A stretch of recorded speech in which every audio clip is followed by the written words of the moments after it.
What's up, everybody, and welcome into this week's episode of the H&M Trucking Podcast, episode freaking 64, man. We're doing good here. We're really on a gravy train with biscuit wheels, and I say that a lot because it's one of my favorite sayings in the world, but also because I believe it. We're building momentum on this podcast every single week, and we appreciate you being here for that momentum build. Now, I've got an exciting episode planned for you today. It's actually kind of a part two. We're not going to call it part two, or maybe we are. I haven't come up with the title of the episode yet, so we'll figure that out. But if you'll recall, a few weeks back, we talked to Brian Gurnant and Ryan Holm about productivity and time management within H&M Trucking. And we got some really good stuff out of them, had an awesome conversation with them. Denny and I asked them all sorts of questions, and then we took some of what they had to say to some drivers, and we presented it to those drivers and got the drivers' feedback on it.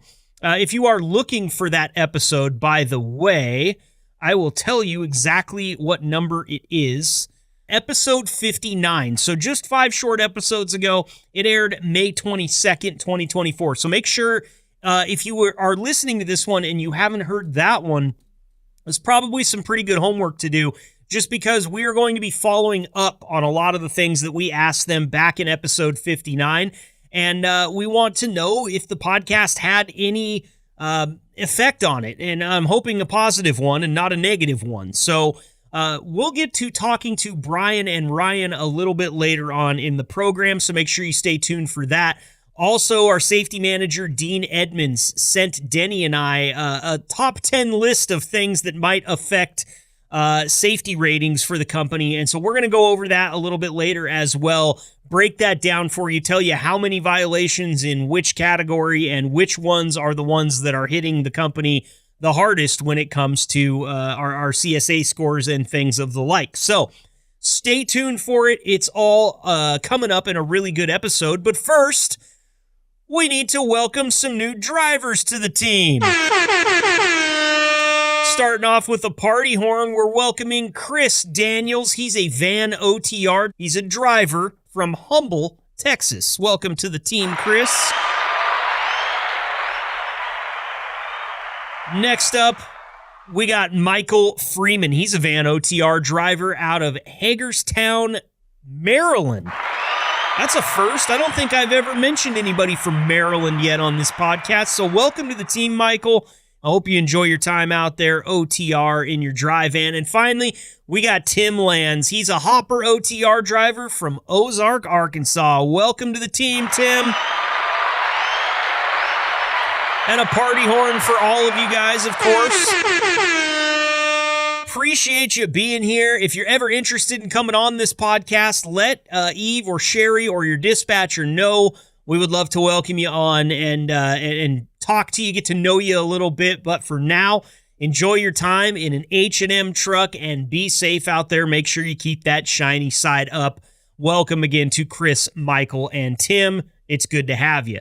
Let's go ahead and just jump right into it now, because I know that Ryan and Brian have a lot of good things to say. And I don't want to sit here and waste a bunch of time, because we got a lot to get to today. And as you can tell by this first little break, I can't speak. So this should be a real entertaining podcast, to say the least. If you would like to hear somebody with a tenuous grasp on the English language, I can't even say. I'm trying to make fun of myself for not being able to speak right now and the words aren't coming out right. That is a lost cause, folks. So let's just get to our interview with Brian Gurnant and Ryan Holm right now. From Omaha, Nebraska, to whatever lane you're driving, this is the H&M Trucking Podcast with your host, Marcus Bridges.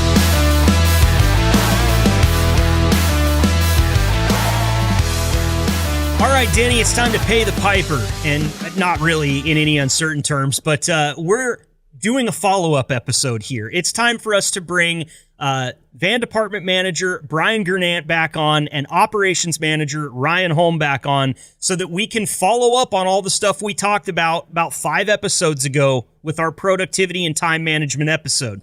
If you haven't listened to that yet, I highly recommend you listen to that one before this one, because we're pulling all the stuff that we talked about in that episode to follow up on it and make sure that everybody heard it and that we've got all of our ducks in a row. So episode 59, if you haven't listened yet, hit pause, go back and check that one out, and then come back and follow up with this one. And for all intents and purposes, we can move on to it now. Please welcome to the show Brian Gurnett and Ryan Holm. Good to have you guys back. Thanks for being here. Thank you. Appreciate the opportunity to come back and have some more discussion. All right, guys. Well, I went through this morning, did something that I really don't like to do, and that's listen to myself do a podcast segment for 40 minutes or so. But I did. I sweated through it. And I would like to say the three of you, Denny, Brian, Ryan, you were great. Don't ask me about feedback on myself. I'm really the worst person to go to for it. But as I was going through that interview, I was just trying to pick out the high points and some things that I thought were really key points about our discussion about productivity and time management. And the very first one that I have written down here on my notes is accountability. Brian, when we went to you to talk about productivity and time management, the first thing you said was really, this is about accountability. And you said, we're not calling people out. We're just calling people out to align with the company goals. And those goals aren't super lofty. It's everyone needs to pull up their bootstraps and be accountable as a team and keep the dialogue open. So let's start right there, Brian. 5 weeks in the past until now, have we seen an improvement? Have we seen a couple steps back? Are things kind of par for the course? What are you seeing? Tremendous improvement. First off, I'll speak to our internal staff. We've went into weekly discussions specifically just about communication. We're driving the principles of how communication should look and what's the proper way to really work through situations so that we can get to an end result quicker. It's funny when you start going into principle work, it gets difficult, right? But so as a team, I've seen a lot of good work with communication internally. Give you an example. We have an East Coast planner talking to a West Coast planner every day now. Okay. And why is that? Well, it's because, hey, a chemical company maybe or a customer called us and said, hey, I've got this freight moving out of here in a couple of weeks or in another week. What do you think? Well, now they can try to align maybe, and I exaggerate here with an East Coast guy, but maybe it's a Midwest. So the symmetries that we're trying to create is trying to get ahead of the game. If we know any information, let's share that. Instead of just the day-to-day, well, I got this opportunity, we're trying to map it into a group effort so that everybody understands that, okay, Omaha's got freight today, not just the Omaha guys, but now everybody knows Omaha's got freight. And we're just really pushing on that. We do that, but we're just really making it more of a critical map, knowing that if we're going to be more accountable for the miles, we're going to be more accountable for the service to the customers. These are the standards. These are the things that we have to be doing. And every day we can just practice, we can get better with that. So commendable job by the internal team here. I'm very happy to see what they've been doing with that in the handful 3, 4, 5 weeks here. As far as communication then out to our drivers, our internal customers, right? Our drivers is we've sat down individually with driver managers and reviewed how well the miles are getting to them. Again, this starts with planning, right? It goes with the dispatchers and to our drivers. Drivers don't have to book our freight. This is our freight. We know we have to produce for them. So our driver managers are on a daily basis talking with them, seeing what their ETAs are, trying to manage through that every day. And we're doing now monthly sit-down reviews to ensure that we're offering up enough miles for our drivers. And our goal is 10,000 miles a month, straight up 10,000. If we're not at 10,000, I'm disappointed. Okay, because I know we can do that. That's what my team can do here internally. And they all shake their head and say, absolutely. So that's our job. And so when we don't have that offer to a driver, I want to hear from the driver. The driver manager needs to hear from the driver. And we need to work through those cases and those issues to problem solve and to see what happens. Sometimes that's, you get caught up in those short run loops, right? Denny will know that. You get the 350, 400 mile runs day to day to day. Well, all of a sudden now I've lost a couple hundred miles productivity a day. Well, that's where we need to be communicating. And it's just identifying those. And the driver managers are working harder with that to identify it instead of maybe having a driver come to them. Now a dispatcher is identifying it and they're going to the planner to say, look, this driver's been hung up for about 3 or 4 days on short stuff. What can we do to stretch the legs? The weekend's coming. Can you do something for the weekend? So again, commendable job. The communication, key number one, I believe that's probably been our biggest success in the last 4 to 5 weeks here is our communication level has really upped and gotten a lot better here. So that's great. High praise there coming from you, Brian. And look, one thing I took from that doesn't really have a lot to do with the operation side is that, Tupac Shakur and Notorious B.I.G. couldn't bring the East and West Coast together, but H&M Trucking will get the job done. And I love that. Where did that come from? That reference wasn't for you, Denny. We'll just move on, okay? Talk to me about Merle Haggard and George Johnny Strait, Cash. Yes.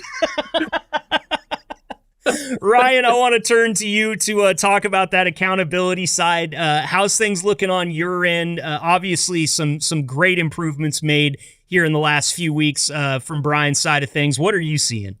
Yeah, I would echo similar comments to say that we've seen some improvements as well. I'd like to really emphasize what we're seeing on the driver's side, seeing a lot better ETAs given of when they're going to be there. We've talked a lot about trip planning and ensuring with their hours of service that they're going to make those ETAs and providing the good, accurate information so we can plan ahead and really try to get in front of it and book the best freight possible to keep them moving. So that piece is really helped the process along. I know there's some frustrations when we're talking to our drivers and they're saying, well, why are you always asking for that information? And I'll be there. But no, just really dialing it in and understanding when they're going to be there, what their hours are looking like when they arrive. So we can try to maximize and utilize all the hours they have in their logbook and really trying to find the right freight to capitalize on that. I'd say there's definitely still challenges out there. I know Brian feels the same thing as what we're seeing on the freight market. I wish I had better news there to share with all of you about that, but it's still tough sledding on as far as what freight's available out there. But I just wanted to emphasize that we are fighting tooth and nail to get the best rates possible, the most miles possible, and make sure our drivers are whole and have the freight available to run to them. There's definitely some softer spots across the country, and in other areas are doing a lot better. But we're doing everything we can to fill all those soft spots and really try to take care of our drivers and keep them whole and keep them moving. Well said there. Denny, I want to turn this to you because Ryan just touched on something there that you talked about in our episode 59 interview with Brian and Ryan that is interesting because you said, Ryan, the drivers sometimes are frustrated because we're calling them asking for the information. And Denny, you talked about how you had a great relationship with Stacy and she kind of stayed out of your hair and she knew you would be where you were going to be when you were going to be there. I think what I'd like you to talk about here, Denny, is kind of touching that fine line between what some drivers might consider micromanagement and what others might consider good communication to make sure that we can deliver the best customer experience possible here. What are your thoughts? Well, I think part of it's your dispatcher, driver manager, knowing you. And H&M's usually, at least for me, from my perspective, has always done a good job with that. Stacy, for instance, knew that I was generally going to be close within what I'd call striking distance the night before, the day before. So she didn't even have to ask me. She would occasionally, and I'd say first appointment of the day if I can get it. So she knew I was going to be there. I was going to be there first thing, and I was going to have hours to go, hopefully reload, and then find somewhere to park that day. So she knew that about me without having to ask. I know other drivers and some schedules, may be challenging on that. But something that I'd kind of like to point out is you're talking about the good communication between the load planners and the dispatchers, the management, and how the driver should communicate with you. How about communicating with us? I don't know how many times I've delivered first thing in the morning and sat there until 2 o'clock in the afternoon. And Stacy's going, "We just don't have any freight moving out of there." Well, why the hell didn't you tell me that? And why did you send me here? That's probably why she didn't want to communicate, because she knew that's what I was going to ask. Why'd you send me here if there wasn't anything coming out of here? I guess H&M was getting a good paycheck on that, but here I am sitting wasting my day. And, by the time I actually get something, it's time to go hunt for a truck stop. I'll get it tomorrow is kind of what would happen. It wasn't often, but it happened enough that it was a frustration. And she would always go, "Well, there's so many factors playing into this, load planners and brokers and dispatchers and blah, blah, blah, blah, blah." I'm like, yeah, well, communicate with me. If it's going to be 4 hours before you're going to know something, tell me it's going to be 4 hours. I'll go to the truck stop, eat breakfast instead of sitting here in his parking lot. So the communication could come that way, and maybe that's changed since I retired, but that would be my comment on this communication discussion. Okay. Well, look, I can feel some similarities with Stacy and not wanting to contact you all the time. We got to get you back in some air conditioning, Denny. He's having some problems right now. I know it's hot in that studio. I didn't expect him to get that hot this early. But Ryan, I'll go to you for your comments on what Denny said there. Oh, I think it's an extremely fair comment that he brings up. I work with all the brand new drivers that come into the hopper division, and that's something that I absolutely try to communicate when we're going into a certain market, especially if I know it's going to be a little bit longer before we get a reload or know we're going to have something on the books. And I think that's absolutely fair. I also, if I know that we're getting towards the end of the day and we're not going to have something today and it's going to be tomorrow, I try to call every one of those drivers. I don't want to send them a Samsara message. I don't want them to read it and be frustrated. I try to have that personal communication with them so they kind of know where we're at, where we're sitting, and what the game plan is moving forward. Because that's important. It's important, and to Denny's point, communication is a two-way street. We talk a lot about what our expectations are for communications with our drivers to us, and they should demand the same respect and expectations in return. Are we perfect? Absolutely not. But we definitely try to do a good job of getting that out there and making sure that we're having phone calls and not just messages so that things don't get lost in translation. Absolutely. No, I mean, I've heard it. I actually used this line a long time ago in high school. There was this girl who kind of had a little crush on me. Is the only one ever that has had one. And she asked, "Why don't you ever call me?" And I said, "Phone goes both ways." It was a terrible thing to say to her. She never left me alone. But I think it's a good point to make here is that the phone does go both ways. If the drivers are curious, get a call in to dispatch and figure it out. If dispatch is curious, get a call into the driver. Let's go back to another point that we made in our episode 59. Communication is absolutely paramount, whether it be good, bad, or indifferent. We have to be on the same page for this well-oiled machine to keep moving forward. Well, that's true, but I don't want to be a pest. I don't want to call Stacey every 30 minutes or every hour. "Hey, you got anything?" Hey, I'm dependent on her to get in touch with me, and I know she's got a million things going on. I got to use the Samsara briefly, but I was on the previous system, and the truck would power down. That thing after 30 minutes would power down, so I'd have to crank the truck up, let this thing reboot, to find out, do I have any messages? And that was frustrating. Hopefully the tablet has solved that problem. I don't know. Y'all can tell me that. I don't remember if it did or not. I think I had a phone app that actually would go through, so that took care of that, I believe. Yes, the Samsara tablet has taken care of a lot of that downtime where you had to stop and restart. Good. All right, fellas, let's move on to the next highlighted thing here. We talked a lot about ETAs, and we talked about the importance of ETAs. The communication is a big part of that. So we've already covered the communication side of it, but as far as ETAs are concerned, how are we looking? Have we been Johnny on the spot with those? Some of the notes I have here says that, logistics entering good info to aid the process is a real big part of this. Make sure that drivers have all the info they need. And on the flip side, once again, communication is paramount. If something's going wrong and you don't think you're going to be able to make it as a driver, we got to let dispatch know. Brian, we'll start with you here again. ETAs, let's talk about it in the department. How are we feeling? Oh, I think ETAs have, since our podcast, again, we're trying to communicate better. It was implied, Denny, that the communication with the driver is part of this whole program.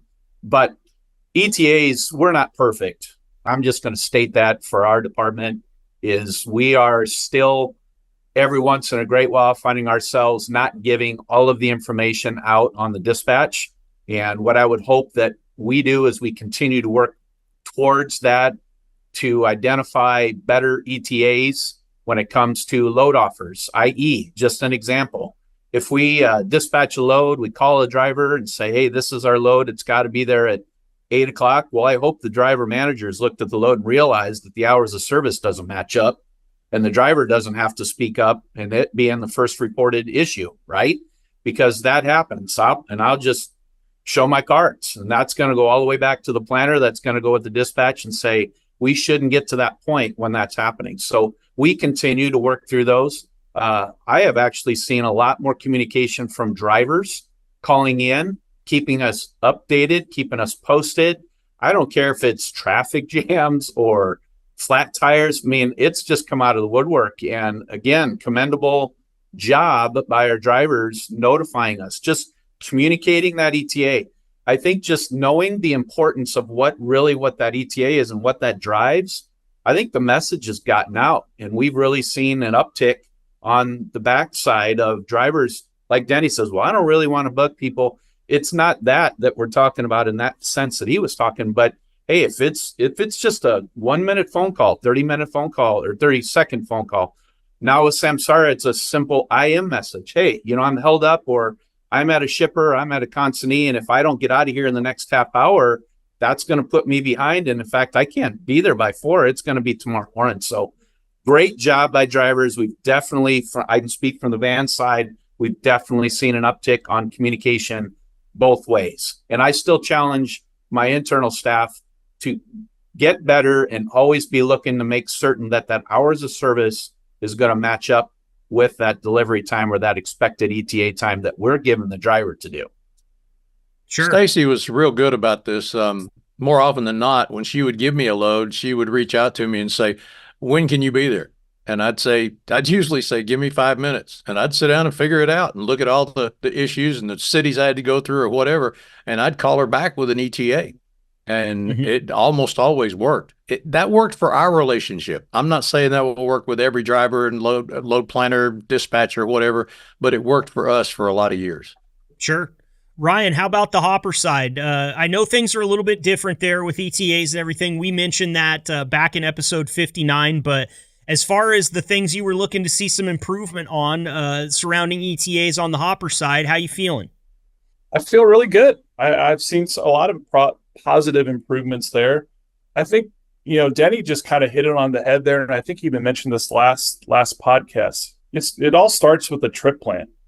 And it's understanding where that load's picking up, where it's delivering, what cities and towns you're going to be going through on your route, and what your hours of service are left on your 70-hour clock and so on and so forth.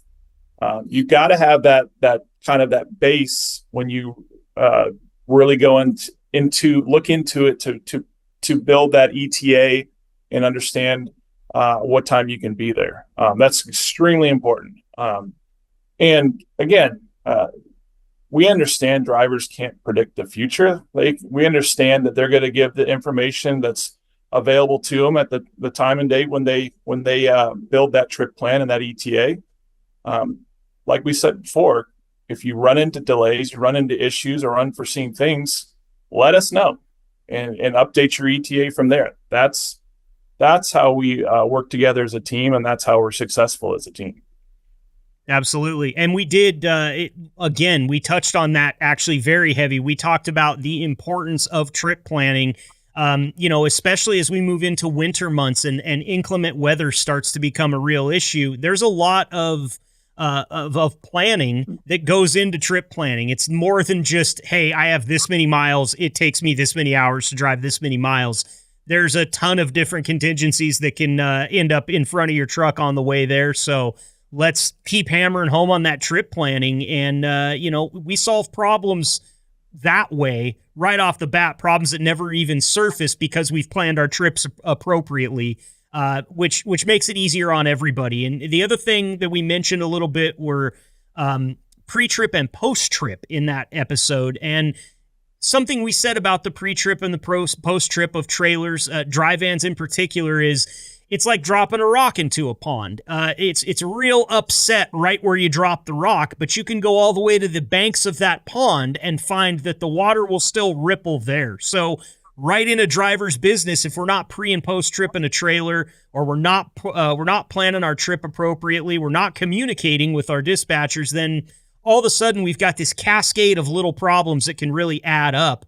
And nobody wants to deal with that, especially not Denny sitting in a 90-degree truck, or his studio in this case. Nobody wants to have to deal with that stuff. That goes from the top to the bottom, everybody in between. So as far as pre-trip and post-trip on the trailers, I do want to ask you guys what you've seen there, because as we discussed in episode 59, that was a very hot topic among a lot of the forums that I see drivers chatting on and talking to each other about. And I remember, Brian, you said something that was so perfect. You said, we want these drivers to take pride in who they work for and what they do. And when we hear about some other driver from another company talking about having to clean out a trailer because somebody left it dirty, we want H&M drivers to be able to say, we don't do that here. And I think that for the most part, things go pretty well, but there are those outliers. Laziness was mentioned.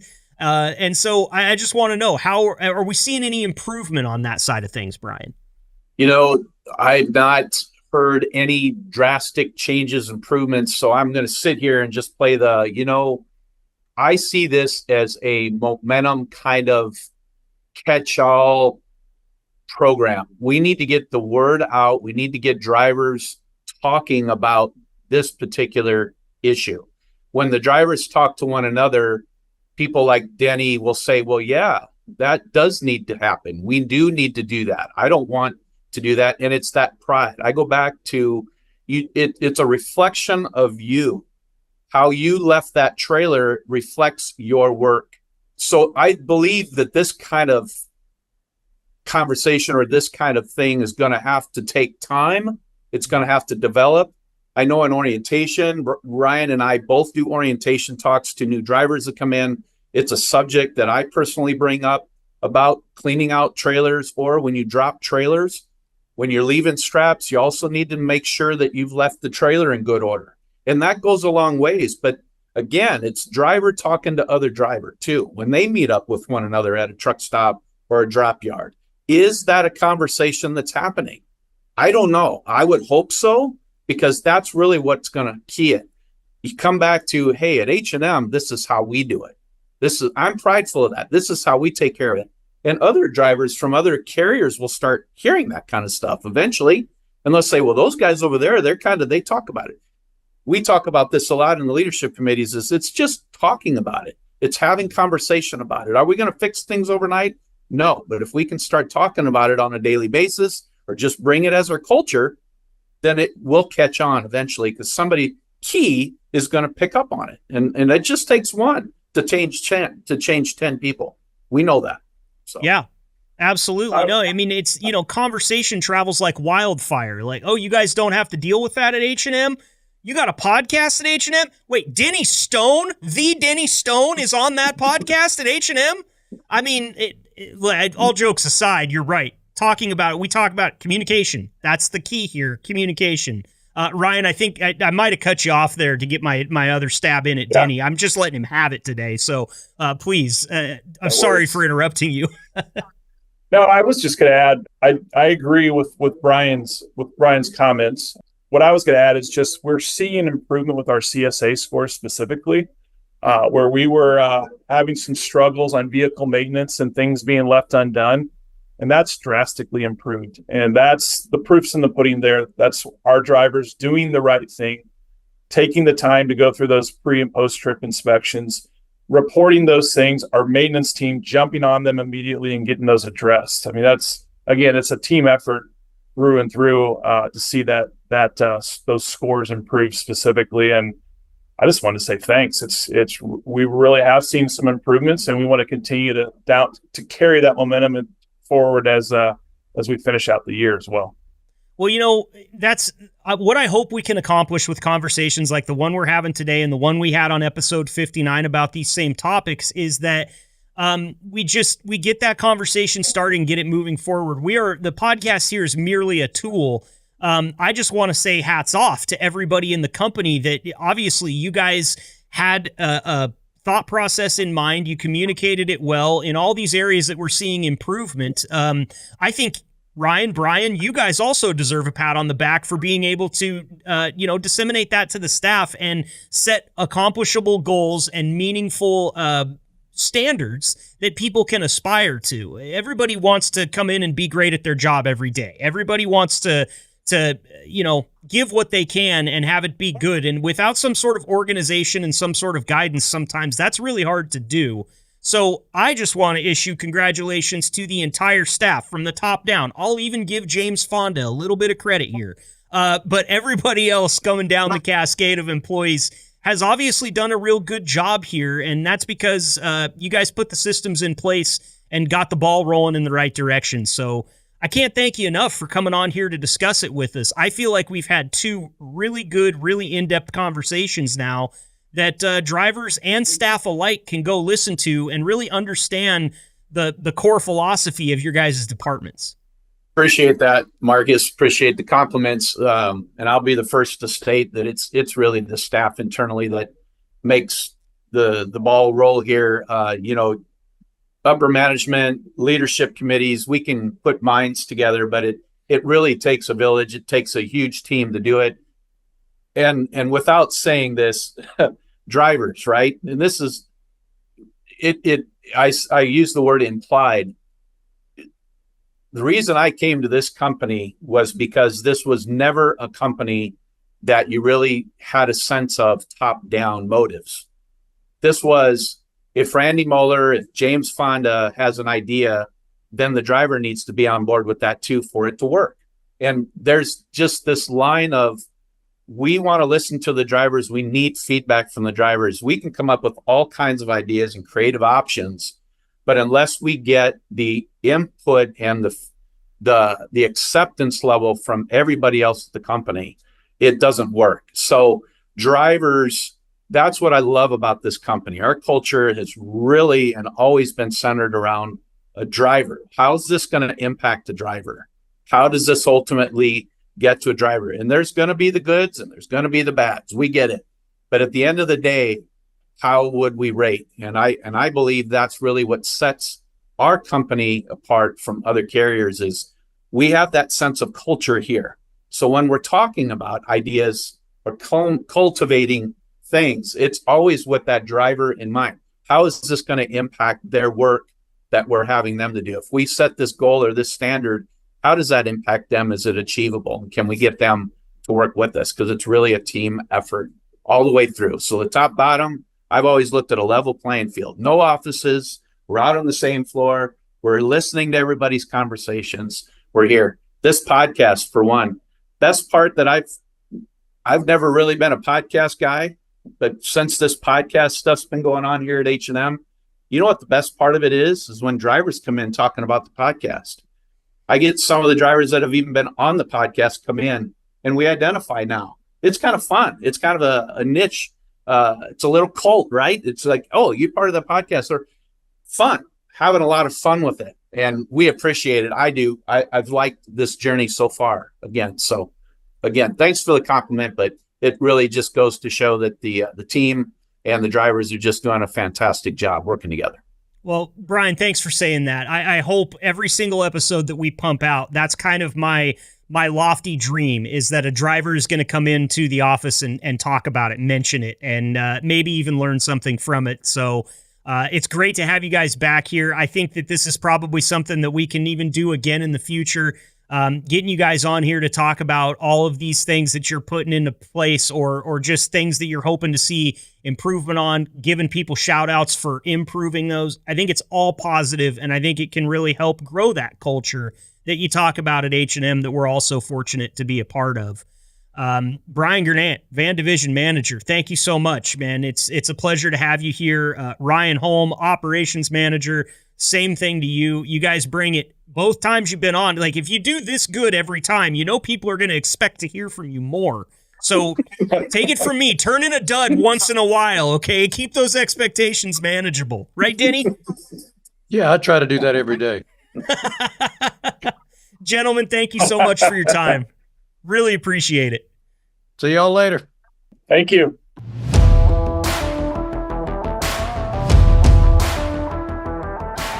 Well, Denny, I'm kind of excited about this segment because we're finally going to get a peek behind the curtain here. Safety manager from H&M Trucking, Dean Edmonds, has sent us a top 10 list of all roadside inspection violations for the last 2 years.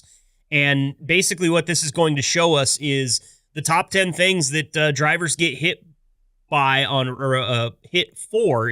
roadside inspections, and how frequent these things are. And the other fun little fact, Denny, is that the top 10 things that they get nailed for make up 45% of all 222 violations over the course of 2 years. So I would think, I mean, you tell me what you think here, but that to me just tells me that this is like mostly what we're dealing with. I mean, even though it's only 45%, there's 10 things here that are pretty frequent, and we'll see because we actually have the number of violations for each thing too. So when you first got this list, Danny, what was really crossing your mind after reading through it?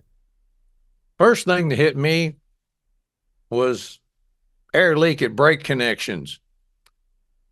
I was in Banning, California. This was before my H&M days, but Banning is notorious. The inspection station at the Banning Way Station literally will always have 2 to 6 road service crews that are just out there. They just park there and stay. You can go over to one and say, hey, I need such and such. You go, I'll be with you in a few minutes. Let me finish with this guy. You don't have to call and wait for somebody to come. That's how much they take people out of service. Wow. And when I went through the inspection one time, the guy took my brake line and he did it like this. He bent it until it cracked. My airline. He bent it until it cracked. And then he said, you have hairline cracks, out of service. I'm like, I didn't a minute ago. He didn't care. He didn't care. And so you just ended up having to go out of service there. You had no choice because he broke your brake line. He damaged my brake line. And then he took me out of service and I had to, the company had to pay for a new line. I think it was another time at Banning that they had to replace the airline, the brake line on the trailer, the one that goes underneath the trailer all the way back to the tandems. Mm-hmm. And I didn't think to look. I was out of service. I'm running late because I've been there for a couple of hours. I took off, got up to Salinas to make my delivery back in the dock. They said, slide your tandems. I slide my tandems. They didn't allow enough hose. So it popped again. You're kidding me. I am not. That's the first one that got my attention because I'm like, I remember that day. That kind of sounds like a racket to me. I mean, it's like, what's next? They're going to go ahead and build a shop right there at the Banning station so that they can break your shit and fix it right there on site. Pretty much. I mean, I get inspecting trucks to make sure they're safe to drive on the road. Yeah, I get that. But just taking you out of service for things that don't matter. And right. I will say, most truck drivers probably already know this, but after a few years of driving, I learned either before or just after I crossed the border into California, I got my truck and trailer washed. Oh, yeah, because they're going to pull over the dirty ones more than the clean ones? Well, yeah, I guess they assume that if you take pride and take care of your equipment, that you're less likely to have violations. So that just became a rule to me, one of my self-imposed rules. If I was going to California, I went into California with a clean truck. Sure. Well, it's funny is what actually keeps you from getting violations is when you don't let the guy that breaks all of your shit touch it. I mean, come on. And to do it right there in front of you too I wish I had a video of my face when he did that. You got cracks in your airline. Bullshit, I didn't a minute ago. It's just as an authority figure in that situation, I hate that is clearly taking advantage of somebody. And it's not just getting the driver. It's not just getting the company. It's getting the person that you're delivering to. It's probably even ripple affecting all the way to your next load and maybe further on down the line because of the time that you're going to have to spend. It's garbage. That's terrible behavior. I don't know who that guy is, but I hope he got fired. I don't know. Maybe he just walked up to somebody's tire and stuck a switchblade knife in it and they caught him finally. Who knows? But, okay, well, that was number 9 on the list. Air leak at brake connections. We'll start here at number 10 and kind of go all the way through to number 1. The number 10 thing on the list here is speeding 11 to 14 miles per hour over the limit. And there's been 5 of those violations. I think you could just group that. Speeding 11 miles per hour, speeding 15 plus miles per hour, speeding 6 to 10 miles per hour. That's 3 of your top 10 right there in speeding. It is, and they make up 25, 30 of the total violations that are here on this list. So 30 of 99 that we're going to talk about in total. So 30% right there off the top, no questions asked. I mean, Denny, how many times did you catch yourself doing 16, 15 over? How many times did you catch yourself in that 11 to 15 or 6 to 10? Because look, I won't say it didn't happen, but at least when I was with H&M, I understood that anything over 15 miles per hour, no questions asked. I'm sorry, we like you, Denny, but bye, you're gone. That was an automatic termination. Okay, yeah. Interesting. I wonder if they've changed that policy since, or if we saw 6 people get terminated for speeding there. I'm not sure. I'll have to follow up on that, but there are 6 that did 15 over. We've got 6 violations listed here. That's number 6 on the list. As we already said, 10 was 11 to 14 miles an hour over. 9, air leak at the brake connection. There's 5 of those again. 8 is a flat tire or fabric exposed. We've got 5 of those violations. How often does that happen out there? Flat tires obviously pretty common, but fabric exposed, I've seen that on a truck driving down the road before, but seems pretty uncommon. Flat tire, unless you're just a flipping idiot, you should have caught that before you left. The fabric exposed, now that one I could see. If it was maybe on the inside wall in between the tires or something, and you went to Banning, California or somewhere where they really got up underneath there with flashlights and microscopes and shit. But yeah, those are a little harder to spot sometimes, unless you literally get down, on your knees or do the duck walk or whatever, get under the truck. I mean, the instance I would say is, okay, I did my pre-trip and I did my thorough pre-trip and I got up underneath there and I checked all the brakes and the tires and all that stuff. But then halfway through the day, I stopped in Story City and I picked up a preloaded trailer. I hooked into it. I walked around. I thumped the tires. I checked the lights. I'm gone. Okay, I didn't catch that bare spot on the inside. That's where I could see that might be a possibility. Flat tire, okay. Unless you hit something on the road and you didn't realize you had a flat, which, again, I'll say that's a good reason to have a CB, because chances are, brother driver, coming along beside you would call you and say, hey, yellow Volvo, you got a flat back there? And then you'd know about it. But, right. I could see where somebody could pick up something, along the road, and all of a sudden they pull in for an inspection thinking everything's fine. Yeah, you got a flat. Because, you got duals back there. So you got 8 tires. If the inside one goes flat, you might not even notice it. Yeah, that was going to be the question I was going to ask, is obviously it's not like having a flat in a 4-wheeler, because that's like driving down a washboard road. You know that immediately, but that stands to reason and makes sense. You got a lot of duals back there, and if you lose one, it might just think you're on some rough pavement or something like that, if you even feel it at all. That's another reason why I hate super singles, because, when those singles goes out, that's like 2 tires going out. Yeah, you're going to notice that real quick. Yeah. So I'm glad H&M, they tried them. They, I guess, just went, yeah, we don't like them. And then they went back to duals. At one point when somebody asked my opinion, I told them. So maybe they did it because I didn't like them. There you go. But yeah, that's my comment on the flat tire thing. Okay, number 7 on the list, failure to certify accuracy of information gathered by the ELD. We've got 6 violations here.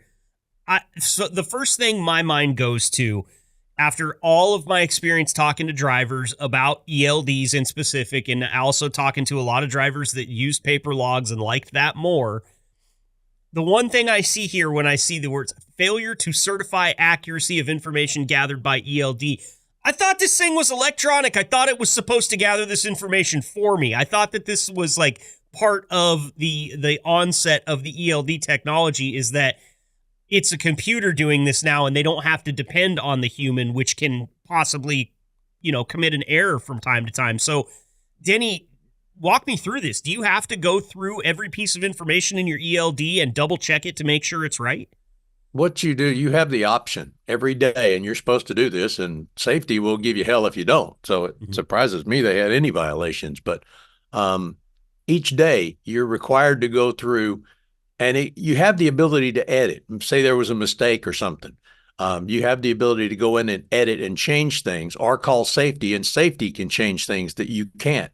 For instance, there was a glitch and it didn't take you off duty when you got to your destination and went off duty. Now, all of a sudden, you're in violation of hours of service. So these things can be corrected. But by certifying each day, that serves two purposes. First of all, that you've reviewed your logs and everything is good. And secondly, that's considered your electronic signature. Like with paper logs, you had to sign it every day. So basically, that's signing your logs. So that's what that amounts to. Okay, well, 6 of those, that seems like a pretty easy one to clean up. Some of these dealing with trying to get to your delivery on time, or maybe some equipment failure that you don't check, or maybe you just missed it on your pre-trip. This is one that is like, take a few minutes at the beginning and end of the day, and this one's probably a non-issue. How about on to number 6? We already talked about it, speeding 15 plus miles an hour over. We got 6 of those. On to number 5. Failure to manually add shipping document numbers. 7 of those violations. What's that one mean? That's something that came along, whoever, H&M or, the feds decided to make that mandatory. It didn't used to be. Used to, you had your bill of lading and you got your logs, and they were separate. Now they've sort of merged that, and it took me a while to get with the system, but hey, if old Grumpy Denny can learn to do it, y'all can too. So 7 violations there for failure to manually add shipping document numbers. Make sure to get that one cleaned up. That's another easy one. Lane restriction violations, 4 on the list. We got 12 violations here. And listen, this one, it seems understandable. Sometimes you're not going to know, or you're going to accidentally drive into a restricted lane you're not supposed to be in. But on the flip side of that, Denny, I do see a lot of signage on the side of a lot of highways and freeways that designate where trucks are supposed to be and can legally be. And it's almost like clockwork that I'll drive past one of those signs and see a truck in a lane that it just said they're not supposed to be in. So something that's easy to fix again, but also something that happens pretty frequently, I would assume. Mm-hmm. Yeah, the Watermelon 500 is a prime example. That's down there in Atlanta. Loop around Atlanta. Yep. Yeah. And for years and years, they just ignored it and didn't enforce it, and then decide, we're going to do it today. So a lot of guys started getting caught. I got caught one time, and I swear today, one of these days, I want to drive through St. Paul, Minnesota, and see if there was a sign, because I never to write saw your it. name on it if there is one, right? I never ever saw the sign, but when I went through, it was a tight curve. I had to take both lanes and make traffic wait on me to get through. And when I got over the crest of the hill, there was a cop sitting there waiting on the side going, go ahead and pull over. It's so funny. One experience with a police officer that tried something similar to that. I was with my dad, and we drove by a cop that was running radar on Highway 82 in northeastern Oregon, and he immediately ripped out behind us. I don't know whether he had already clocked the guy in front or whether he clocked the guy in front of us from up on top of the hill when we were going down or what, but he pulled up on our bumper with his lights on. My dad pulled over and he flew right by, and he pulled over the guy in front of us. That guy gets pulled over. Of course, we got back on the road and started creeping. And as the cop steps out of his car, he starts pointing at my dad and telling him, "You pull over too, you pull over too." And my dad just acted like he didn't see him, Denny, and just drove. It was the smoothest move I've ever seen. He's like, I said, "Well, what are you gonna do? What if you already called your plate in?" He said, "Then I guess he'll mail me a ticket. I got places to be. I'm not pulling over for that guy. If he wants to pull me over, he should have pulled me over when I pulled over." So that's funny that sometimes they'll sit there on the side of the road like that and think they can flag you down, but sometimes I wonder how many people just drive off, you know? Hard to catch a plate when somebody's doing 60 miles an hour. Yeah, that's like the truckers who blow past the way station that's open, or blow past for instance, Mont Eagle is a good example. There's a mandatory stop before you go down the hill. And Mont Eagle's not much. If you've ever been out in the Rocky Mountain states, Mont Eagle is not a big hill, but in Tennessee, it's a big hill. And there's a mandatory stop there. Every truck's supposed to exit, go up to this red light, stop, make sure the brakes work, and then go on. And, you go through there, it takes you a couple of 3 extra minutes, and it just infuriates me to see these guys that go by. It's like, Yeah. You should have a cop sitting there to catch this son of a bitch. I stopped, make him stop. Right. Why me and not him? I totally get that. All right, number 3 on the list. This one's going to ring true to everyone who's ever driven a vehicle anywhere, and that is failure to obey a traffic control device. We got 14 violations here. This coming in at number 3 on the list. Now, this can be anything: stop sign, yield sign, slow down, stop light, yellow light. I mean, really, a traffic control device is anything that you see that instructs you on what the rules are out there on the road. And I imagine sometimes you can just get a little bit lost in thought and maybe roll through a stop sign, something like that. Denny, when you see failure to obey traffic control device and 14 violations, what do you think the most common one probably is there? Hannibal, Missouri. Yeah, they got some weird traffic control over there. It's a little town, but they got cameras on those stoplights, and I don't know if it's still the same, but yeah, I think that was probably the bulk of our running red light tickets back a while. But anyway, another thing you said when you talked about a yellow light, I thought about my sweet little grandmother. The first adult person in the world I was taller than. This sweet little lady went to church, every Sunday twice and once on Wednesday. And somebody asked her what a yellow light was one time. She goes, "Drive like hell, because that son bitch fixing to turn red." Sage advice there from your grandmother. We always said yellow means go faster. Green means go, red means stop, yellow means go faster. So, is it mostly, do you think, people trying to catch the yellow light and going through the red? I mean, I just have this real tough time envisioning a truck driver stop dead at a red light and having it just be red and having them just pull through and go. This has got to be trying to catch a yellow light from time to time, yeah? Yeah, and there are times when, luckily, I didn't get caught. I didn't get a ticket, but there have been times when I ran because, say, I'm coming down a hill in the rain or the ice. I got near 80,000 pounds behind me, and the light goes yellow, red. Oh, yeah, those short ones. What do you want to do? You want to lock it up, have the trailer swing to the left and knock out a couple of cars over there, or you want to just cross your fingers and hope? Yeah. I mean, that's decision time. It's not that I was trying to make the light. It's just that yellow was really short, and I didn't feel I had safe stopping distance. I'll put it that way. Gotcha. And hey, we're all about safety here. Obviously, like you said, that's decision time. Nobody wants to make that decision, but nobody wants to sweep up a couple of trucks with the trailer or a couple of cars with the trailer and end up parked in the middle of the intersection, jackknifed or something like that. There's one time I was up in, I believe it was Minnesota, that I did have the stopping distance, and I managed to stop at the red light. I had to, it was pretty firm pressure on the brakes, but I managed to stop, and I had a load of these totes, these 4x4x4 totes with liquid. That's why H&M has you get your tanker license or your tanker endorsement. Well, this stuff surges. It, bounces back and forth and back and forth. Well, by the time the light turned green, I was almost halfway through the intersection. It just But kept pushing it you. was on ice. I managed to stop, but it just kept pushing me.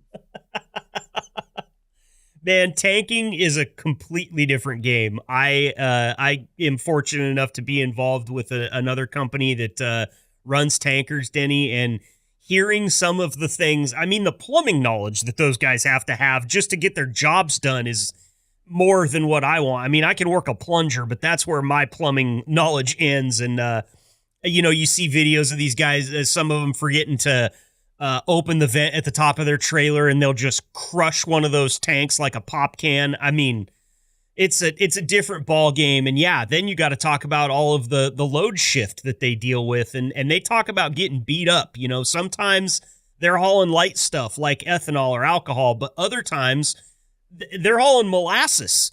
And then I don't know if you've ever had a spoonful of molasses, but that shit's heavy. So yeah, I can see that being a real issue there. Some of those but tanks also, have baffles and some don't too. Yep, absolutely. And they drive differently with those baffles than they do without them. So failure to obey traffic control device, getting back to it here. Number 3 on the list. Obviously, that's going to be a pretty glaring one. So do your best to clean that up. Obviously, sometimes it's situational, like Denny was talking about. So obviously, if you can't help it, the number 1 priority, I think, is to be safe. That's what Dean would want us to say here. Number 2, don't break the law. Coming in at number 2 on the list, we've already touched on it, speeding 6 to 10 miles an hour over. We've got 19 of those violations. Now, to me here, I'll just say that I'm happy to see 6 to 10 miles per hour over the limit at number 2 on the list, and not 11 to 14 or 15 plus at number 2 on the list, because that's a little concerning. But still, we have 19 violations here for 6 to 10 miles an hour over. And it looks like they're not at all shy about pulling a truck over and nailing them for a speeding ticket for even 6 miles an hour over. Yeah. Well, my rule of thumb was you're pretty much safe at 5. Anything past that, you're pushing your luck. So, if speed limit's 65 and you're doing 70, you're probably okay. But I didn't say that out loud, did I? Not on a podcast, no. Did you ever get popped for speeding 6 to 10 over? Nope. No. I always know that that's I always know that that's the answer, though. You had a pretty stellar record out there, so hey, good on you for not getting caught. Number 1 on the list, flat tire and or audible air leak. We've got 20 violations here out of a total of 99 that we're discussing here today. So that's a big one. Once again, we already touched on the flat tire thing. You said that that's something you should catch right off the bat when you're doing your pre-trip. How about an audible air leak? I imagine there's different circumstances, depending on where you're at.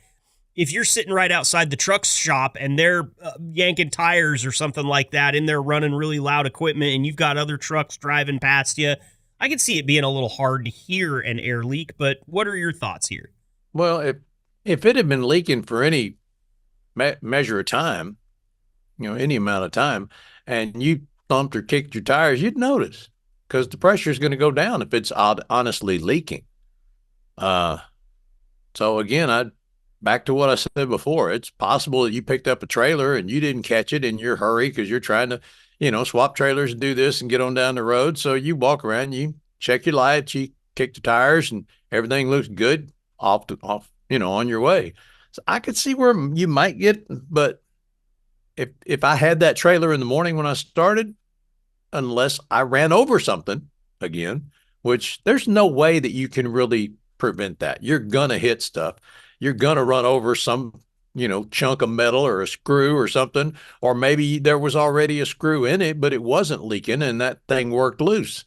But, if you start your day with a good pre-trip and you're dragging the same trailer all day, chances of that happening are pretty slim. Sure. So I guess it's also okay to say here that the other way that this might happen is you're not paying good attention on your pre-trip. You're not really checking this stuff out as thoroughly as you should be. So spend a couple extra minutes. I mean, tires are tires are tires. Like, they're not that tough to make sure that they're working correctly and that they look okay and that they've got plenty of air in them. So this, once again, I'm kind of glad to see this at this point on the list because I feel like this is correctable.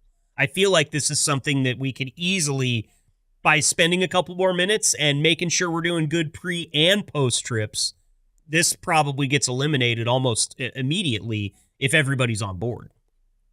Yep. Well, there you have it, H&M Trucking. That is your top 10 roadside inspection violations for the last 24 months. You know, we mentioned the CSA score a little bit earlier when we were talking to Brian and Ryan on this episode. We're back to where we need to be, but we have to maintain that. We obviously don't want to get back to mandatory pull-in status because just the logic of the situation here shows this is over the last 24 months. We were on a mandatory pull-in status for some chunk of that 24 months, which means probably ticked up some violations in places that maybe they wouldn't have normally happened if you'd just gotten lucky and dodged an inspection. But again, this stuff all comes back to your safety and the safety of those around you. And so that's what we're here for, Denny, is just to try to bring this stuff to light, shed a little light on it, and hope that everybody can be a little bit safer. And, the less violations we have, the more money we make. Is that is that accurate? That makes sense because, they ain't turning, you ain't earning. If you're sitting there getting an inspection, it might not be a lot of dollars, but it's dollars. It's dollars. Absolutely. All right. Well, that'll wrap up this segment, Denny. We're going to let you go. Have a great weekend. And, of course, we'll see you here next week for episode 65, my friend. Talk to you then. Bye, y'all.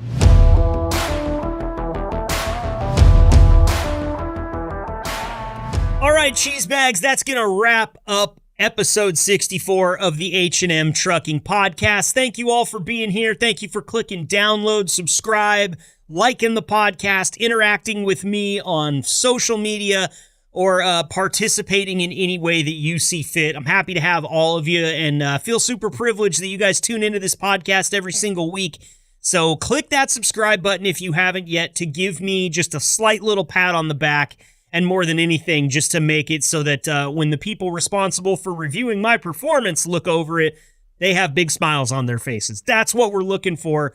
But you guys have done a great job as the audience here, always participating, always helping me out. I encourage any of you that have my phone number to call me or text me with any ideas you might have for the podcast.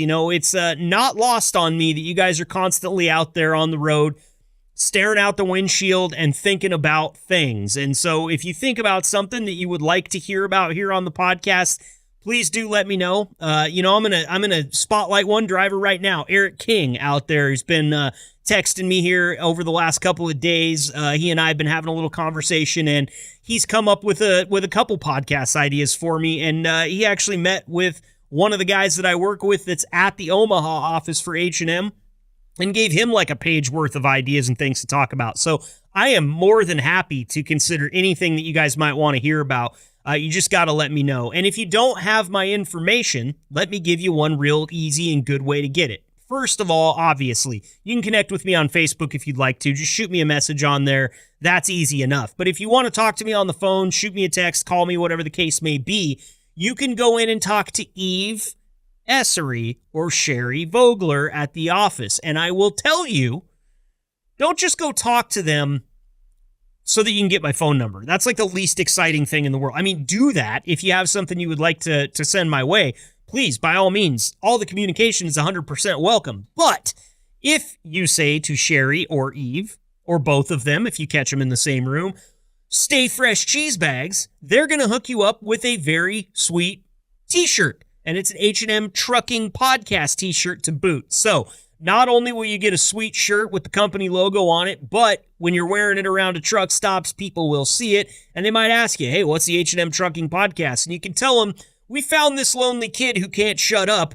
And calling him a kid when he's almost 40 is clearly something he's doing just to make himself feel better. But we found him, we put a microphone in front of him, and we gave him an H&M hat, and here we are 64 episodes in, and it's good, it's all right, he's doing a good job. If this was Make-A-Wish, I feel like he'd really have what he wants. Man, really just kind of referring to myself in the third person put me in a bad mood right there. So I apologize for that and everything else that there is to be apologized for on this podcast. We had a really good episode, though, and I do want to thank Brian Granat and Ryan Holm for coming back and talking to us as a follow-up on our episode about productivity and time management. I think these episodes can really have a positive impact on the company, and hearing it from the guys responsible for running the departments is always more than welcome here on the podcast. We feel like we get really good insight from the management here. So thank you again to Brian and Ryan for spending some time with Denny and I today. And then again, thanks to Dean Edmonds, our safety manager, for sending us that list that Denny and I discussed here before we wrapped it up for the day. I am out of here. I'm going to go and sit and stare at a mirror and just consider all the things that I need to consider about my life. But I will be back next week with episode 65, and boy, are we excited for that one. I gave you a really good tease last week. I'm not teasing anything this week. Next week's episode is a surprise. Stay fresh, cheese bags. Thank you for listening to the H&M Trucking Podcast. Please leave a review, subscribe, and connect with Marcus over at the H&M Trucking social media channels. And if you're considering a job at H&M, find us at hmtrucking.com. Until next time, stay safe and ahead of the curve drivers.